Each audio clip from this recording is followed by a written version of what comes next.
자, 돌아왔습니다. 여러분 반갑습니다. 저번 시간까지 우리는 충돌에 대한 개념과 운동량에 대한 개념 자체를 한번 쭉 훑어봤습니다. 이제 차후에 우리가 문제를 여러 가지 한번 풀어보겠지만 내용 자체를 잘 보면서요, 우리가 접근하는 부분에 있어서 어떤 물리량이 단서 조건으로 나와 있는지 잘 보라는 얘기죠. 물리량 자체가 단서 조건으로 나와 있는 물리량이 우리가 봤을 때 어떤 식에다 넣으면 좋을 것인가 라고 하는 걸 생각하는 것이 가장 중요합니다. 알았습니까? 그걸 꼭 기억하도록 하고요. 자, 이제 우리가 뭘 볼 거냐면 사실상 F = ma라고 하는 가속도가 발생하는 힘이 존재해서요, 이 가속도가 존재하는 이 뉴턴운동 제2법칙을 사용한다라고 하는 것은 애초에 쌤 얘기했다시피 뭐가? 질량이 일정하다라는 어떤 그런 조건이 있을 때 쓰는 거예요. 근데 만약에 우리가 질량이 변한다 그러면 좀 애매하잖아요. 그 질량이 변하는 상태에서는 우리가 뭐 F = ma를 쓴다는 것 자체가 굉장히 좀 곤란한 경우가 됩니다. 그래서 이런 경우에 한해서 우리는 질량도 변하고 속도도 변해도 쓸 수 있는 뭐 운동량 보존의 법칙이라고 하는 걸 쓰면 굉장는 깔끔하게 해결된다는 것이죠. 자, 거기에 대해서 우리가 질량이 변하는 경우에 해당하는 아주 대표적인 예제가 있습니다. 그게 바로 로켓의 추진인데요. 자, 우리가 이번 시간 로켓 추진 한번 보겠습니다. 로켓 추진을 보는데, 로켓 추진은 일반적으로 우리가 우주 공간 하에서 우주 공간에서 보면 로켓이 이렇게 쫙 나가잖아요. 로켓이 쫙 나가는데 우주 공간에서 로켓이 쫙 나간다라고 하는 것은 추진력이 발생해서 앞으로 나가기 위해서 뭔가 우리가 어떤 벽 같은 게 있어가지고 여기를 빵 치면 그 벽에 관한 작용, 반작용의 법칙으로 로켓이 이렇게 휙 날아가는 것처럼 생각하는데, 자, 실제로 우리가 그걸 고민해보면 아니다라고 하는 걸 알 수 있어요. 왜냐하면 우리가 우주 공간이라고 하는 녀석에서 로켓이 이렇게 팍팍팍 해서 이렇게 추진 빵 이렇게 바깥에 귀에 뭐가 연료가 팍 타면서 이렇게 불꽃이 부으면 뒤에 공기가 없는데 뭘 이렇게 서로 밀어내는 게 없잖아요. 공기가 없는데 앞으로 쭉 나간다는 거지. 그래서 공기가 없는 우주 공간 하에서 이 로켓이 앞으로 추진해서 얻어가는 방향, 그리고 나간다라고 하는 것 자체가 실제 우리가 알고 있는 어떤 작용 반작용에서 로켓이 날아가는 것과 비교하면 조금 이해가 안 되는 부분이 큽니다. 그렇죠? 자, 그래서 우리는 이러한 부분을 갖다가 이 운동량 보존의 법칙을 이용하고 한번 찾아보도록 할게요. 자, 이제 시작해 보도록 하겠습니다. 이게 무슨 얘기냐 하면 이런 거야. 그러니까 예를 들어서 우리가 F = ma를 쓰려고 하면 F = ma라고 하는 것은 m이 일정할 때야. 그러니까 이게 질량이 일정할 때 쓰는 거잖아요. 그렇죠? 그런데 이 m이 만약에 if 변한다면 f가 아니라 if m이 변화가 온다라고 한다면, 이게 변화가 발생한다 그러면 이걸 계산해서 집어넣기가 조금 애매하다라는 거죠. 그래서 이 변화가 발생했을 경우에 글자 꼴하지 마라. 갑자기 글자가 안 나오네. 이게 변화가 발생했다라고 친다면요, 자, 그때는 우리가 접근을 어떻게 할 것이냐 한번 보도록 합시다. F = ma가 되는 것이 아닌 어떤 다른 형태를 볼게요. 이거 뭐냐면 로켓을 보죠. 로켓을 이렇게 봤을 때 로켓 아주 단순하게 우리가 편안하게 로켓을 원판형으로 볼게요. 이렇게 쌤이, 자, 이렇게 해서 로켓이 하나 이렇게 있다고 보겠습니다. 자, 이렇게 해서 로켓이 무슨 내용, 약간 뭐 창 같은, 어쨌든 간에 괜히 이렇게 그렸네. 그럼 앞으로 뒤에도 저렇게 그려야 되잖아. 어쨌든 이런 식으로 해서 로켓이 하나 있습니다. 자, 로켓이 이렇게 있는데요, 이 로켓이 질량 전체가, 질량 개가 m인 로켓이라고 보겠습니다. 그리고 이쪽으로 가는 녀석이 뭐가 돼? v라는 속도로 이렇게 가고 있다고 볼게요. 얘가 이렇게 딱 보는 건, 이 v라고 하는 건 분명히 강조하지만 어떤 v인 거야? 안에서 잰 것도 있지만 우주 공간상에서 봤을 때 그냥 v로 달리고 있는 거예요. 상대 속도 굉장히 중요하다 그랬다 쌤이. 자, 그러면 얘가 이렇게 이동해갖고 쭉 가다가 여기쯤에서 이제 분사를 해갖고 이 안에 요런 뭐냐면 m이랑 똥덩어리 같은 요런 뭐가 돼? 연료가 있다고 봅시다. 근데 연료가 얼마만큼 어떤 부피를 갖고 있고 어떤 질량인지는 모르겠어요. 어쨌든 이거 다 합하면 m인 거예요. 근데 얘가 빵 지나가서 이제 분사를 해갖고 속도를 내겠지. 그럼 속도를 낼 때 우리가 이제 모양을 한번 볼게요. 이런 식으로 해서, 자, 이렇게 해서 됐다 보겠습니다. 자, 이렇게. 그냥 짝대기로 그릴 걸 괜히 이렇게 갖고 그 그림을 똑같이 그려야 되나? 자, 이렇게. 좀 커졌네요. 가까이 와서 원근감 때문에 커졌다고 생각합시다. 자, 이렇게. 말도 안 되는 소리라고 그러지 말고 좀 이렇게 좀 따라와봐. 이렇게. 자, 이렇게 됐어요. 자, 그리고 여기쯤에 이렇게 해서 왔다. 자, 그래서 이렇게 해서 만들어져 있는 이런 바로 뭡니까? 우리가 로켓이 있는데 이게 이렇게 오다가요, 무슨 일이 벌어졌냐 하니까 이게 분사를 한 거야. 이렇게 뒤쪽으로 똥 쌌다는 얘기지. 빵! 이렇게 쏴버렸으니까 뒤쪽으로 이렇게 쭉쭉쭉쭉 하면서 빠져나간 거야. 이렇게 휙휙휙휙휙 해서 나갔다는 거 어떻게 됩니까? 그만큼 연료만큼이 연소되어서 나갔을 거 아니에요. 그럼 뭔가 연료가 휙 빠져나가면서 어떻게 된다? 이쪽으로 뭐가 돼? 분출되는 속도가 이렇게 하나 나올 거 아니야.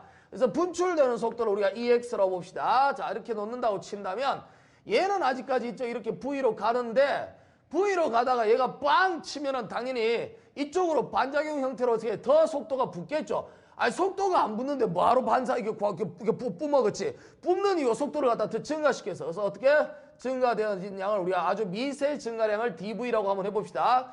자, 이제 해석을 좀 해보려고 하는데요. 여기 전체 질량은 이 개 자체는 이 스테이스덤 개는 질량이 보존되겠죠. 원래 M이었던 녀석이 있었는데 이 M이라고 하는 녀석 자체가 어떻게 바뀐 거야? M에다가 어느 정도의 뭐가 돼? 질량의 변화가 왔겠지. 조금은. 이 조그만 변화가 왔을 때 M 플러스 DM만큼 한데 물론 당연히 이 변화되어 있는 DM이라고 하는 것은 당연히 무슨 값이 돼야 돼요? 이 DM은 음수가 되는 건 당연히 감소할 거 아니야? 그럼 이 안에 있던 연료 자체가 이렇게 V랑 같은 속도로 달리다가 부앙 하면서 이쪽으로 나갔겠죠. 그럼 나왔을 때 여기 연소된 만큼 이쪽으로 나왔을 거 아니니? 그러면 이쪽은 어떻게 됩니까? 새로운 뭔가가 생겼겠죠? 자, 그래서 운동량 보조를 쓰니까 어떤 것이 발생했어요? DM만큼이 발생했을 거 아니야. 근데 이쪽은 뭐라고요? 이 새로 생성됐으니까 여기를 지금 마이너스라고 놓고 여기를 뭐라고 생성됐기 때문에 뭐라고 쓰자? DM은 DM인데 연료에 대한 부분이 빠져나오면서 어떻게 되니? 이게 증가된 거죠?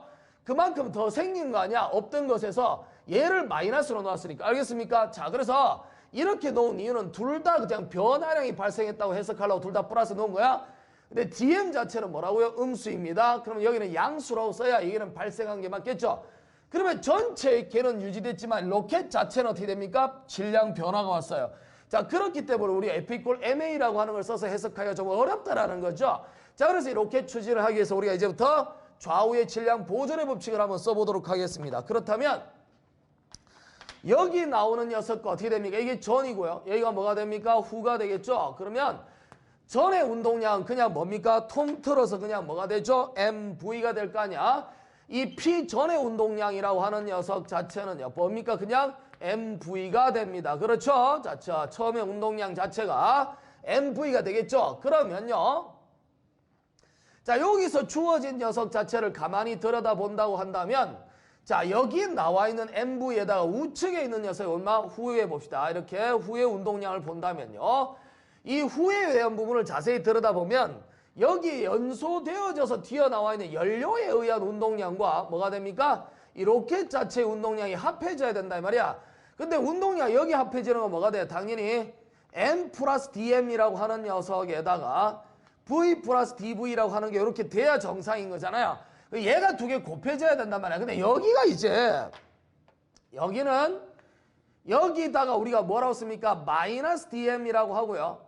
자, 뭐 어떻게 됩니까? V에 EX라고 써야 정상이죠.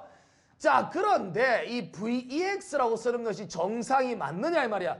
여기는 VX라고 쓰면 안 된다는 거죠. 이거 굉장히 중요하지. 이렇게 쓰면 안 되죠. 왜? 여기는 지금 현재 연료가 분사되어졌으니까 여기서 나와 있는 이 녀석의 속도는 뭐가 됩니까? V의 연료의 속도가 나와야 돼요. 알았습니까? 이거 이해되겠어요? 자, 우리가 저번 시간에 널빤지 위를 걷는 사람, 얼음판 위에 있는 널빤지 위에 있는 사람 할 때도 얘기했지만 이런 경우는 뭐냐면 연료가 이 통 속에 이 로켓 안에 있다가 튀어나왔기 때문에 접촉하고 있었던 거는 뭡니까? 우주 공간이 아니고요. 여기에 들어가 있는 뭐가 됩니까? 바로 이 로켓 안에서 접촉되어 있었기 때문에 로켓과의 뭐가 됩니까? 상대 속력으로 이해를 해야 된다라는 것이 무슨 말인지 알겠죠? 그 결론은 여기 나와 있는 VEX다라는 이 분출 속도의 정확한 정의는 뭐예요? 이 분출 속도는 연료가 빠져나오면서 본 뭐가 됩니까? 로켓의 속도랑 같이 이렇게 빵빵 막 이렇게 될 거 아니야. 그렇지? 그래서 이 VX의 정확한 정체는 뭡니까? 바로 누가 바라본 여기서 바라본 그렇죠? 연료에서 바라본 뭐가 됩니까? 로켓의 속도의 상대 속도인 거예요.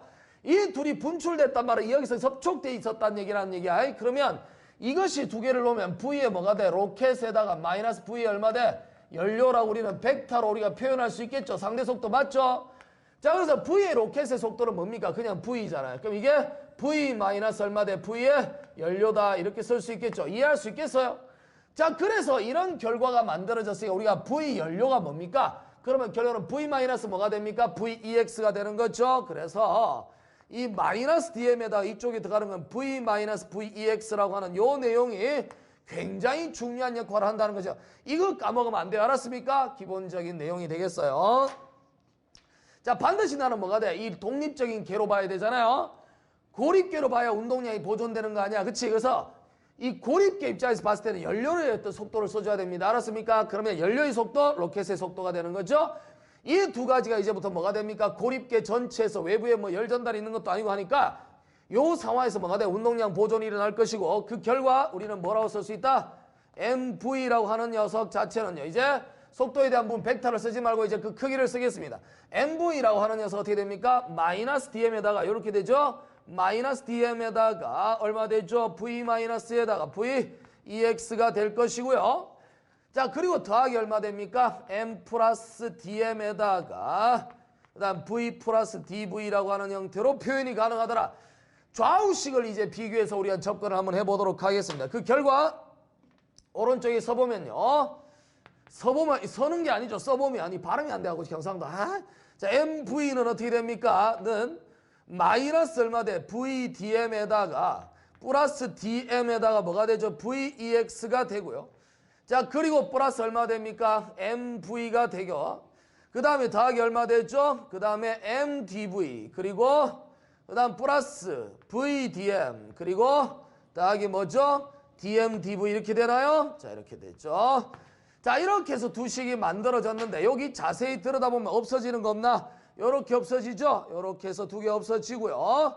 자, 그리고 MV 사라지네요. 자, 이렇게 해서 두 가지 형태로 볼 수 있겠습니다. 그렇다면요. 요 식 자체에서 우리는 이제 또 뭐를 하나 얻어낼 수 있다? 여기에 주어져 있는 녀석. 이 DMDV는 수학적으로 매우 미소량 두 개를 곱해놨기 때문에 사실은 이 부분은 뭐가 돼요? 생략해도 상관없죠? 그러면 이 두 개는 0이라는 식이 나옵니다. 그래서요.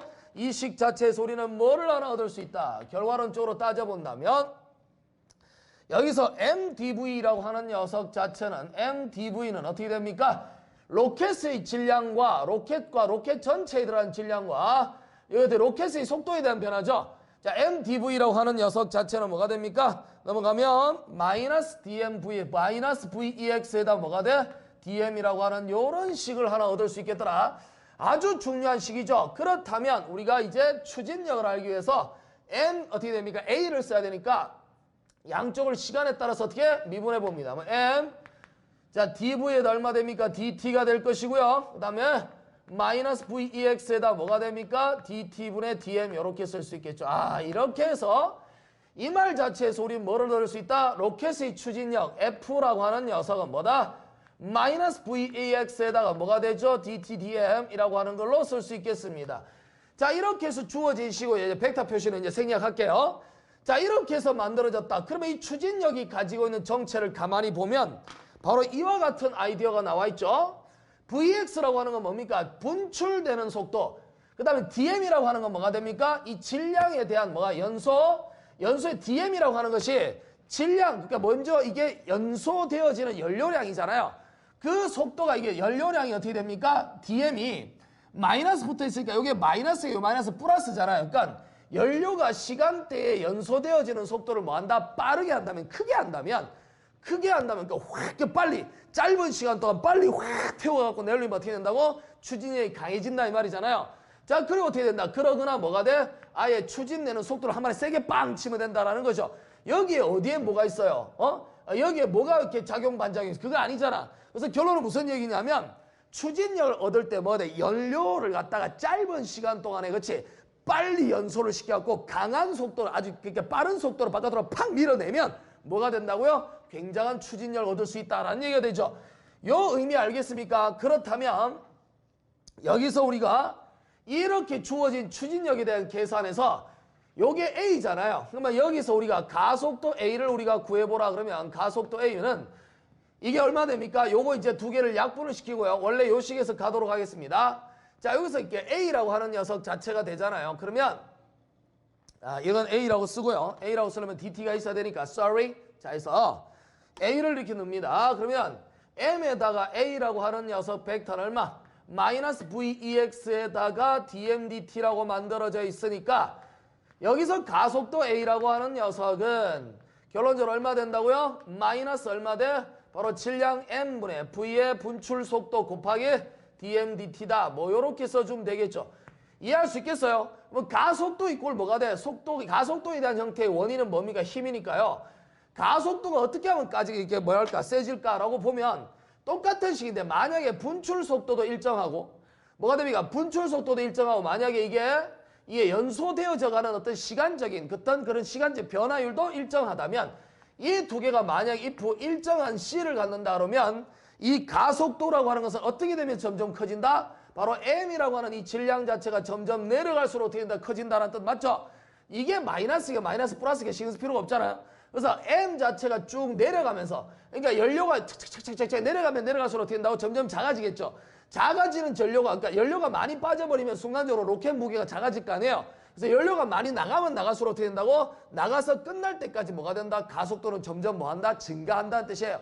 공식 알겠습니까? 그래서 가속도의 증가에 대한 내용 알겠죠? 자, 이렇게 될 수 있겠습니다. 그렇다면 이 식 자체에서 우리는 바로 이쪽으로 가서 표현을 다시 한번 해보려고 합니다. 뭐냐면 바로 첫 번째, 자 여기서 우리가 dv라고 하는 녀석을 써보면요. 자 마이너스 얼마 됩니까? VEX에다가 n분의 dm이라고 이렇게 우리가 질량 변화에 대한 식으로 하나 쓸 수 있겠죠. 자 그렇다면 여기서 우리가 뭐를 합니까? 양쪽을 적분을 한번 시도해 보겠습니다. 적분을 시도한다 했을 때요. 이 dv라고 하는 녀석을 우리가 v1에서 v2까지 가고 여기가 지금 현재 어떻게 됩니까? 이런 모양이 나오니까 새로운 변수를 한번 써봅시다. 자 dv-라고 쓰고 마이너스 vx가 일정하다 놓으면 바깥으로 빠지고 얼마 돼요? 여기서 m1분의 얼마? m2라고 하는 형태로 뭐가 된다고? 여기서 m분의 m-분의 얼마 돼? dm- 이렇게 문자가 다르니까 그냥 이렇게 해서 표현해보자 이거죠. 보통 타우 이렇게 쓰듯이. 자 그러면 얘는 어떻게 됩니까? v2-v1이라고 하는 뭐 속도차죠. 속도차는 마이너스 vx라고 하는 녀석에서 어떻게 된다고요? m-니까 ln이잖아. ln이라고 쓰고 m- 어디서부터? m1에서부터 어디까지? m2까지 쓰면 되겠고 그 결과 마이너스 v의 ex에다 뭐가 돼? ln에다가 뭐죠? m2-니까 m2 나누기 얼마 돼? m1 이렇게 돼야 정상이죠? 여기다 넣고 이거 빼는 거잖아. 그러면 이거 나누셈 맞죠? 근데 마이너스 들어가 버리니까 v의 ex에다 뭐가 된다고요? ln에 m2분의 얼마 돼? m1 이렇게 된다라는 것이죠. 자 그래서 이 주어진 시점을 봤을 때 이렇게 해서 우리는 공식을 하나 볼 수 있다라는 얘기입니다.